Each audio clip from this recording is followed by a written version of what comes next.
Hi hello नमस्कार, मी चिन्मय उदगीरकर. मनापासून स्वागत आहे कहाणी जिंदगीमध्ये. असे खूप कमी सोल्स असतात ज्यांना आपलं सोल मिशन खूप कमी वेळामध्ये कळतं. वयाच्या कमी वर्षापासून ते सुरुवात करतात आणि जिद्दीने ते मिशन पूर्ण करण्यासाठी धडपड करतात आणि खरोखर किमया घडवून टाकतात. आज आपल्याबरोबर असेच आहे एक प्रचंड वेगळं व्यक्तिमत्व, सोलापूरचे अवलिये, सोलापूरचे सेलिब्रिटी समीर गांधी सर. तुमचं खूप खूप स्वागत. किमया कन्स्ट्रक्शनचे सर्वेसर्वा समीर सर. सर, तेव्हाचं सोलापूर आणि आत्ताचं सोलापूर हे का रॅपिड जो काय बदल होतो आहे, याचा तुम्ही किमयागार आहात. हा प्रवास तुम्ही स्वतः बघितलेला आहे. या प्रवासाविषयी, तुमच्या कन्स्ट्रक्शनच्या प्रवासाविषयी, तुमच्या लाईफच्या प्रवासाविषयी तुम्ही काय सांगाल सर? दिवसेंदिवस शहरीकरण बऱ्याच मोठ्या प्रमाणावर होत चाललेलं आहे. त्यामुळं सोलापूरचे सराउंडेड जे तालुके होते किंवा छोटी गावं होती त्याच्यातली लोक सोलापूरला येऊ लागले. या सगळ्या दरम्यान लोकांच्या गरजा वाढू लागल्या. प्राथमिक गरज होती ती मुलांच्या शिक्षणाची. त्या शिक्षणाच्या माध्यमातून सोलापुरात लोक येऊ लागले. हळूहळू शिक्षणासाठी येता येता नवनवीन सुविधा हव्यात. या संदर्भातून एक वेगळं जुळे सोलापूर म्हणून शहर आपल्याला जोडलं गेलं. जे सोलापूर अधिक जुळे सोलापूर असं झालं, जे सोलापूरपेक्षाही कदाचित अशा मोठ्या असेल असं म्हणता येईल. आणि अतिशय प्लॅन्ड असं जुळे सोलापूर आहे आमच्याकडे. तिकडे सगळ्यात चांगले रस्ते झाले. 22 प्रकारच्या एज्युकेशनल इन्स्टिट्यूट्स तिथं आल्या. वेगळे हॉस्पिटल्स आले. 2 सुपर मार्केट्स आले. आणि या माध्यमातून शहराची ग्रोथ होत गेली. गरजा वाढत जातात तसं तसं नवीन सुविधाही आपोआप उपलब्ध होत जातात. आणि आम्ही being a real estate developer त्यातला एक छोटासा खारीचा वाटा घेतोय की उत्तम प्रकारची घरं तयार करायची आणि ती लोकांना, ग्राहकांना समाधानकारकरित्या हँडओव्हर करायची. सर, घरात सगळे डॉक्टर्स आहेत, सगळे डॉक्टर्स, आई बाबा डॉक्टर, भाऊ डॉक्टर. तुम्हीच इंजिनिअरिंग आणि सोलापूरच का निवडलं? मला तसं लहानपणापासून मेडिकल फील्डचे सगळेजण जरी असले तरी रक्त बघायला कधी आवडायचं नाही. आणि त्या माध्यमातून मग मी सिव्हिल इंजिनियर झालो. आणि लव्ह मॅरेज झालं, पण त्याच्यातून मिसेस ही डॉक्टर आली.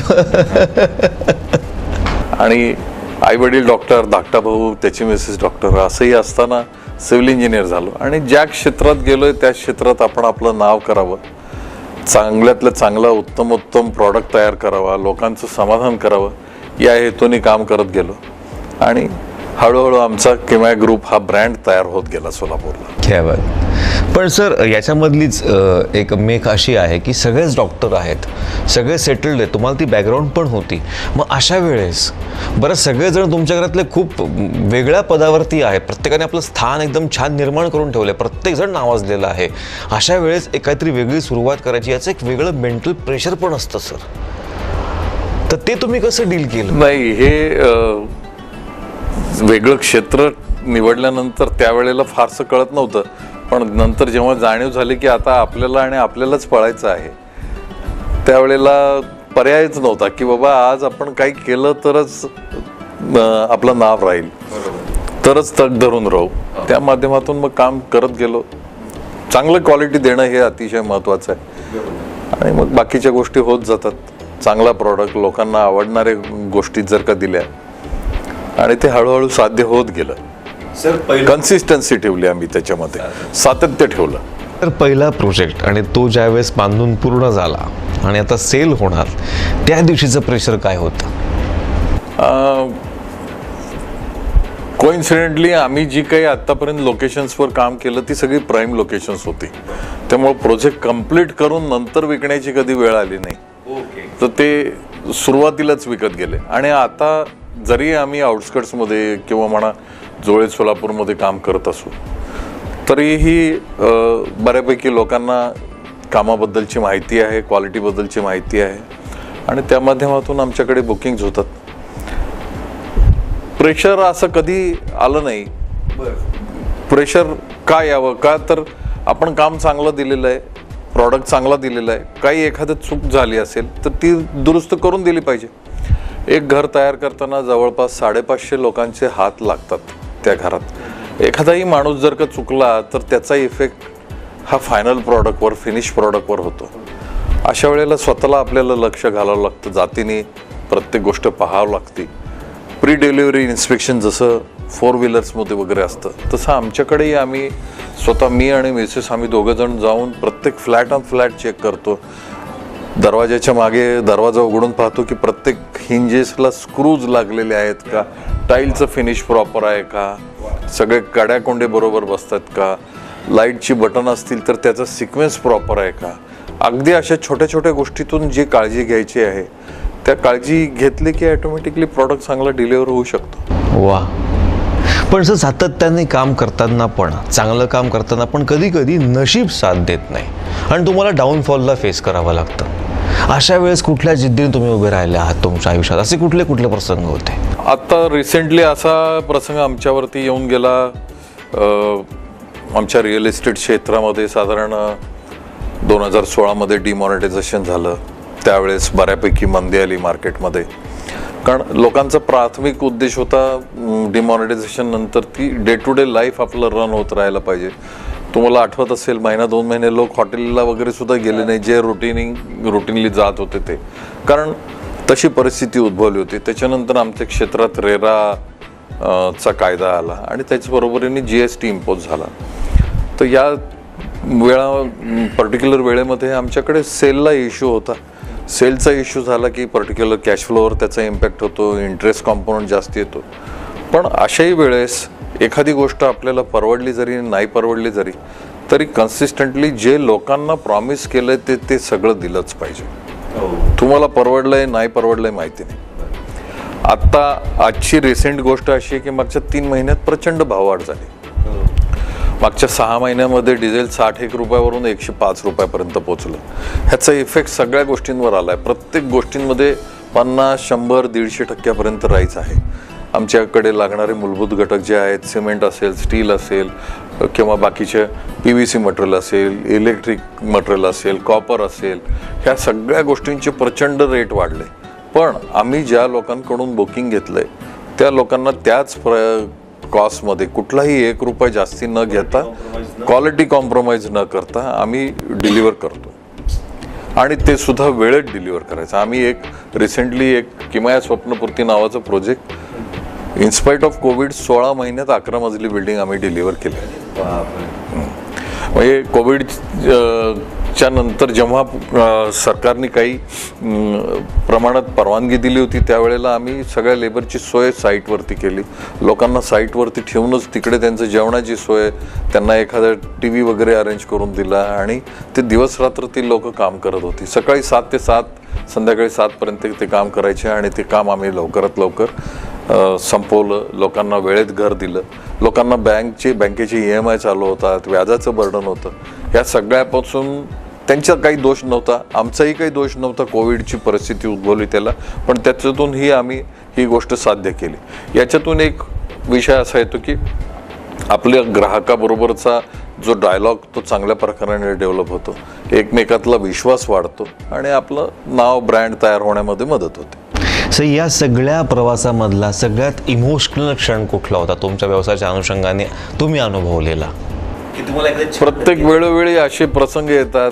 आम्ही सोलापुरात काही काम करताना एक काकू आल्या, त्या म्हणाल्या की तुमच्यामुळं माझ्या मुलाचं घर झालं. आम्ही अनेक वर्ष मागची 7-8 वर्ष घराच्या स्वप्नासाठी होतो. त्यांचं कधी लोन होत नव्हतं, त्यांचा काही पैसे थोडेसे अपुरे होते. एक जोडपं माझ्याकडे आलं होतं आणि त्यांनी सांगितलं की आमच्याकडे 2 लाख रुपये शॉर्ट पडत आहेत आणि काही केल्यात, बँकेचं लोन वगैरे करून ते होत नव्हतं. तर त्यावेळेला काही त्यांचे चेक्स घेऊन ठेवले, 6-8 महिन्यानंतर पैसे घेतले, पण त्यांच्या घरात त्यांना जाण्याचं समाधान जे होतं ते मी करून दिलं. ते एकमेकातलं ऋणानुबंध हा खूप घट्ट होतो आणि त्याच्यातून एक वेगळ्या प्रकारचं बॉन्डिंग निर्माण होतं आणि एखाद्याचं स्वप्न रंगवण्यात जो मदत करतो त्याला लोक विसरत नाहीत. आणि बऱ्याचशा सामान्य लोकांसाठी घर घेणं एक स्वप्न असतं, तर ते स्वप्न रंगवण्यामध्ये आम्ही कुठेतरी छोटासा खारीचा वाटा उचलतो. चांगलं घर देण्याच्या माध्यमातून त्या घरात मिळणारा आनंद, कारण आपल्या सगळ्या ज्या काही आठवणी आहेत सुखदुःखाच्या त्या आपल्या त्या घराशी जोडलेल्या असतात. या घरात राहत होतो तेव्हा या सुखद आठवणी झाल्या होत्या, हा इकडे मुलगा झाला मला या घरात गेल्यानंतर, किंवा माझ्या मुलीचं लग्न झालं, अशा काही आठवणी असतात. त्याच्यातून माणूस त्या घराशी अत्यंत वेगळ्या प्रकारचा तो जोडला गेलेला असतो. त्यामुळे तिथं त्या भावनांशी कुठल्याही प्रकारे कॉम्प्रोमाइज करायचं नाही. सर 7च्या 7 दिवस तुम्ही बिझी असता, एवढं तुमचं फिरणं आहे कामाच्या निमित्ताने, इतका तुमचा व्याप आहे, इतक्या ठिकाणी इतक्या सगळ्या साईट्स चालू आहेत, एवढं प्रचंड काम चाललेलं आहे, वेगवान सगळं काम चाललं आहे, पण तरीही तुम्ही चायनीजची लँग्वेज शिकता आहात, तरीही तुम्ही फिटनेसला वेळ देता आहात, तरीही तुम्ही फॅमिली क्वालिटी टाईम एन्जॉय करता आहात. हे कसं शक्य होतं? प्रामाणिकपणे काम केलं तर दिवसाचे 8 तास मला असं वाटतं की अतिशय पुरेसे आहेत. पूर्ण वेळ जर का तुम्ही काम केलं 8 तास मन लावून तर दिवसाचे 8 तास पुरेसे आहेत. आपल्याकडे काही जण सांगतात 15 तास काम करतो, 16 तास काम करतो, रात्री 11 वाजता लोक बिझी असतात. काही होत नाही, 8 तास पुरेसे आहेत. आणि त्याच्यातून काय की रिसेंटली मी एक मागच्या 2-3 वर्षापूर्वी पुण्यात पदार्पण केलं. पुण्यात काम करताना पुण्यात जास्ती सुशिक्षित, जास्ती शिकलेले लोक आणि त्यांच्याबरोबर जाऊन डील करायचं. आणि पुण्यात एवढे बिल्डर असताना हा कोण आलाय तिकडून, असा सगळा प्रश्न असताना त्या सगळ्यांमध्ये जाऊन काम करायचं, तिथे जाऊन चांगली क्वालिटी डिलिव्हर करायची, वेळेत काम द्यायचं आणि तिथेही आपलं नाव करायचं. ही जेव्हा धडपड असते तेव्हा थोडीशी धावपळ जरूर होते, पण वेळ पुरत नाही असं काही नाही, वेळ तो पुरतो. क्या बात आहे. प्रामाणिकपणे सचोटीने जर आपण 8 तास काम केलं तर वेळ हो अगदी पुरू शकतो. अगदी. सर पुढचे काय काय आपले प्लॅन्स आहेत, किंवा याच्यामधून पुढची काय काय किंवा आपल्याला बघायला मिळणार आहे? आता येणाऱ्या दिवसात उत्तमोत्तम घरांचे प्रकल्प सोलापूर आणि पुण्यामध्ये करायचे चांगल्या प्रकाराने. त्याचबरोबर काही सोशली काही करता आलं तर तेही करायचं. ह्या सगळं आपण जेव्हा करत असतो तेव्हा आपल्याला समाजाचे काही एक ऋण असतं जे आपण आपल्या सगळ्या या प्रवासांमध्ये सातत्याने कुठंतरी ते जे देणं आहे ते देत राहायला पाहिजे, यासाठीचा प्रयत्न करायचा. पुढच्या 2-3 वर्षांमध्ये एक चांगल्या प्रकारची शाळा सोलापुरात चालू करण्याचा एक मानस आहे. शाळा म्हणजे LKG पासून सुरुवात करायची, ती हळूहळू सुरुवातीला 10वीपर्यंत, नंतर 12वीपर्यंत आणि नंतर त्याच्या पुढे कसं काय वाढू शकतं तर प्रवास करायचा. त्याच्याबद्दलचा अभ्यास सातत्याने आता चालू आहे. सर सोलापूरचं पर्यावरण, इथली ग्रीनरी आणि ग्राउंड वॉटर रिचार्ज याच्याबद्दल तुमचा काय व्ह्यू आहे? पाण्याचा सोर्स अतिशय लिमिटेड होत चाललेला आहे. सोलापूर पूर्णतः विसंबून आहे उजनीच्या पाण्यावरती. उजनीचं पाणी थोडंसं संपत चाललं की एप्रिल-मे महिन्यापासून पाण्याची चणचण होती. आठवड्यात 2 दिवस 3 दिवस असं जेव्हा पाणी यायला लागतं त्यावेळेला प्रत्येकाने सामाजिक बांधिलकीच्या नात्यातून ground water recharge, rain water harvesting या गोष्टी केल्या पाहिजेत. ह्या अतिशय महत्त्वाच्या आहेत. आमच्या रिअल इस्टेटमधले जेवढे डेव्हलपर आहेत त्यांनी सगळ्या जणांनी रेन वॉटर हार्वेस्टिंग हे केलं पाहिजे. कायदा काय सांगतो याहीपेक्षा स्वतःची सामाजिक बांधिलकी या माध्यमातून आपण जर का काही केलं, 4 प्रकारची चांगली काही झाडं लावली वेळोवेळी आणि त्याचं एक ठराविक काळापर्यंत संगोपन जर का केलं, नंतर ती झाडं सेल्फ सस्टेनेबल होतात आणि मोठी होत जातात. पण ह्याचे जे फ्रूट्स आहेत किंवा ह्याचा आनंद जो आहे तो पुढच्या जनरेशनसाठी आहे. बराचसा वनीकरणाचा ऱ्हास झालेला आहे, तो करेक्ट करायची गरज, पर्यावरणाचं समतोल साधण्याची गरज निश्चितच आहे आणि त्यासाठी प्रत्येकाने हातभार लावला पाहिजे. सर या तुमच्या फील्डमध्ये येणाऱ्या नवीन पिढीला तुम्ही काय सांगणार, काय सांगू शकाल या पूर्ण या फील्डबद्दल? कधीही एक लॉंग टर्म व्हिजन ठेवून काम करा. कुठल्याही शॉर्ट टर्म गोष्टीचा कधी विचार करू नका. दूरदृष्टीने जे काही होऊ शकतं ह्याच्यासाठी बघा. एक थर्ड अँगलनी बघायची सवय डेव्हलप करा, ज्याच्यामध्ये आजचे शॉर्ट टर्मली पैसे मिळणं हे क्रायटेरिया कधीही न ठेवता लॉंग टर्ममध्ये आपलं नाव कसं होईल, आपला ब्रँड कसा होईल, आपण समाधान कसं देऊ शकू ग्राहकासाठी, या गोष्टींकडे येणाऱ्या पिढीने लक्ष दिलं पाहिजे. सायमल्टेनियसली एज्युकेशन हे अतिशय महत्त्वाचं आहे. सोलापूरकरांना एक सांगू शकेल, ज्याला जास्ती वाटते उंची स्वतःची, त्यांनी वैरागवाल्या माणसांनी बार्शीत जावं, बार्शीच्यांनी सोलापुरात यावं, सोलापूरच्यांनी पुण्याला जावं, पुण्याच्याला उंची जास्ती वाटायला लागली तर त्यांनी मुंबईला जावं, मुंबईवाल्याला वाटली तर त्यांनी न्यूयॉर्कला जावं. म्हणजे आपली उंची लक्षात येते आणि साधारण आपल्याला अजून किती पळायचं ह्याचाही अंदाज यायला लागतो. क्या बात सर. आणि शिक्षण हे कधीच नाही थांबलं पाहिजे. मी आत्ता वयाच्या 52व्या वर्षी 51-52 वर्षी IIM मधून business leadership programme executive MBA केला. शिक्षण थांबलं नाही पाहिजे. नवनवीन गोष्टी बघा, आत्मसात करा, त्यातलं काय चांगलं आहे ते घ्या, त्यातून जे काय आपल्या व्यवसायामध्ये त्याचं इम्प्लिमेंटेशन आणता येईल ते आणा. नक्कीच त्याचा उपयोग होईल.